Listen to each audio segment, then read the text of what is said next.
damn good singing for a bunch of folks not drinking too much beer. I mean, it's amazing if you get able to sing without the aid of lots of alcohol.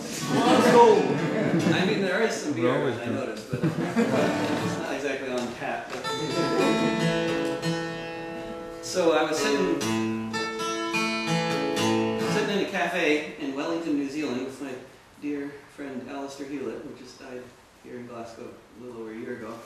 And we were reading the local paper, and there was this spread in the middle of the paper, a big article about recent events off the coast of Somalia, and this is like 3 years ago. And the French Navy had just boarded a ship that had been hijacked by pirates. And the pirates, upon noticing that they were being boarded by French Navy commandos, decided to beat a hasty retreat, which is always my advice to people in confrontation with the French Navy out in the middle of nowhere. You know, and so they got out, and they quickly left. And they left behind half-eaten meals and other things, including a handbook on how to be a proper pirate. And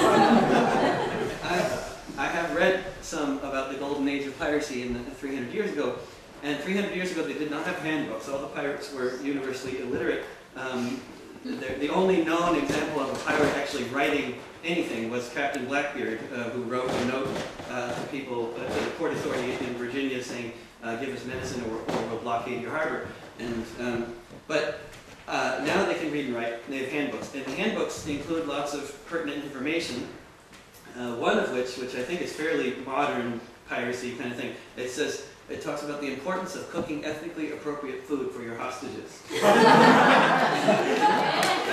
And there were Ukrainian hostages, Ukrainian sailors who were held hostage for several months, along with 32 tanks. They were fed borscht by Somali pirate cooks who were growing beets and cabbage just for them.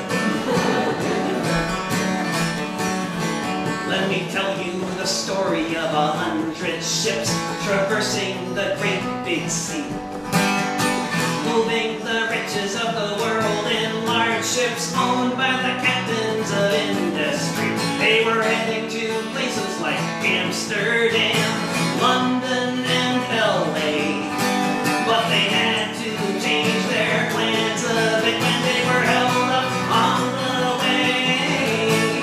Here's to the Pirates of Somalia, sailing the ocean blue. Here's to the Pirates of Somalia, I'll raise a Jolly Roger to you. You can see the headlines now, you know, the squatters in the Senate building all support the Pirates of Somalia. Yeah, if they think that, they might get scared, you know. Hetherington is a town of fishermen, living lives of hardship and toil. But today they had a really good catch, 2 million barrels of oil. They travel with the Pirates Handbook, doing what's just and fair, taxing the robber barons and taking their rightful share. Here's to the Pirates of Somalia, sailing the ocean blue. Here's to the pirates.